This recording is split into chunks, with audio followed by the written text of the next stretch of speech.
I think a lot of the AI in the code editors and in general in the AI space is like pushing really, agents, like deving autonomous agents in Cursor or Windsurf or Visual Studio Code and all these editors. So basically, you don't have to write your code. You're like vibe coding, and the AI is spilling code left and right, right? But I really like what Cursor started to do in the beginning, which is like AI editing, right? It predicts the next line you want to jump your cursor to, right? It predicts that you want to remove this line or add another line or, make a small adjustments because like I'm a senior software engineer, right? I have like 8 years of experience or something like this, right? So I know how to write code. I know what I want. So basically, sometimes the bottleneck is like the speed of changes that I'm making, right? I cannot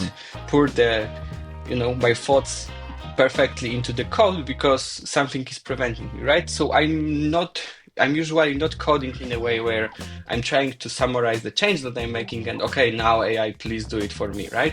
I'm rather making the change on my own, but I want this change to be really smooth and basically the editor to read my mind and or like, yeah, I wanna go to this line and make a change, right? Hey everyone, so this episode today is all about Copilot Code Review, our first impressions and how we're using it on the team. This is part of Building Jam, so we're sharing what we're learning as we're building our startup. Oskar and Tomasz, they're building our own AI feature, Jam AI. And so today we're going to share our impressions of Copilot Code Review with you. This is a pull request. We just added some banner to the UI, and basically it gave me suggestion to, for example, add some accessibility attributes to the item, right? So that's something that probably your linter can do, right? But sometimes it's harder to understand and harder to analyze by the linter. So it's really nice change. And again, some type of, like nitpick, which like basically low confidence change, like consider using consistent design tokens for warnings, right? Like amber instead of yellow, because that's what we are using in other places. Like we are using the amber color, not yellow color, right? So this is like between human type code review and code linter or automatic like type checking and things like this, right? There are already tools to, spelling for like fix spelling, right? Um, but this type of inconsistencies, it can read the file and see, okay, you are using amber in all the places. Like, why in this place you are using yellow? Usually, there's a good reason why is that, but it's just, as a suggestion to make it more clear. Yeah, and I think we are with Oscar using it for the last week or week and a half, I guess, something like this. And I personally think it's really valuable for me. But I would love to hear what Oscar thinks, maybe. I have the same like impression after using it for the 1 week. I see there is a value. Sometimes it's the description is a bit lengthy, so you have to take into account that it can also lead to like a bit of time waste if it's not accurate, right? Because it can mislead you. But overall is good enough. And for instance, for me, it captured like a typo which we made in our code. It wasn't like a big deal, but if Hmm. somebody's like very has a itchiness when the typo appears in the code, in a variable, uh, it helps with that because that's something what doesn't break the code directly because we have a tools to discover it Hmm. when it does. But if you make the typo everywhere, you won't notice it, and if it propagates throughout the stack, it's going to be very, mm, in other words, it's difficult to reverse it. Once you have it in Hmm. code, that kind of typo, and it's everywhere on a single place on your tech stack, it's really difficult, Yeah, and I, it I can think be like frustrating.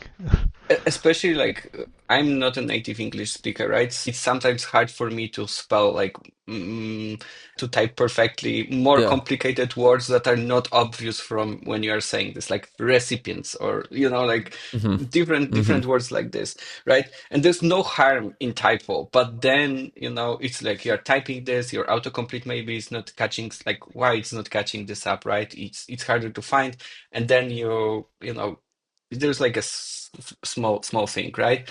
So that's a great. And usually when you're doing a code review, maybe you're not looking at like this granular level, right? If you're reading something, maybe you miss this, like because you are also a human and you're focusing on the logic and how the change is composed into the system and more complicated stuff. So I think it's more of a like consistency, a pull request review. Like that's how I like to think about, right? So are variable names clear, right? And are well expressing the intent, right? So if you are using like some, the words that maybe it will suggest you a different word that is more like improve the readability of your code, right? It doesn't change the logic, right? It won't, there's no difference for the like speed of execution or security of your code, whatever, but it will make your code base a higher quality. With these examples you've said, they seem kind of small to me in this, like, for example, catching the typo in the name of the variable. Like, that seems like a very, like, small. Are there other things Yeah, that feel more substantive to you? I'm smiling because those are two the biggest problems in software engineering. One is naming variables, and the second one is cache invalidation. Invalidation, yeah. So there is like a joke in the industry, but Uh-huh. that actually can be very difficult, right? That's naming the variables.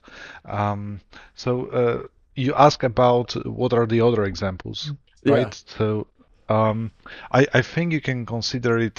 So, for instance, when we type the codes, it's nice to have this auto completion, and it can speed you up. It can give you good like examples what's next, like in Cursor on Copilot. But then is you can think about it like working on a single change. When you give the pull request to the review, it takes all the changes in consideration, right? So it can give you like a good summary. But for instance, I think I have a good example. So I've been working on permissions, and I changed one of the permission, and it gave me a comment, something like, please consider is if this permission is like something what you really want to do, right? Because it's something like could disrupt the entire product, which is also kind of like a great indicator, especially when you're trying to code fast and move fast. It can give you this kind of tips what could go sideways. I think what it lacks right now is like the grand picture of the whole code base. I'm not sure exactly how they are indexing it, and Hmm.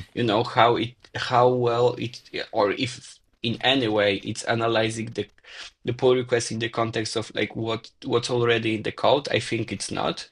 At least like I would see from the comments I already saw, it's only analyzing the change itself.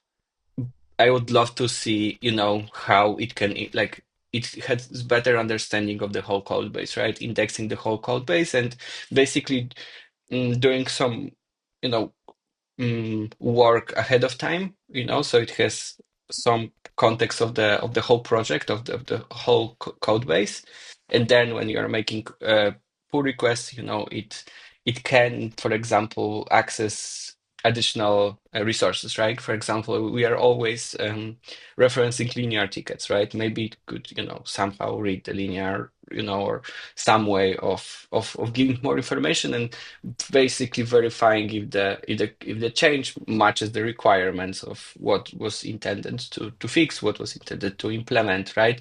Or how it affects the whole code base. So I think Mhm. it's really nice first step, and I renew my Copilot subscription because of it, right? So Microsoft, you have my $10, basically. And it would be great to add some more context. Basically, what you said, Tomasz, from Jam, right? We have available information when we fix bugs.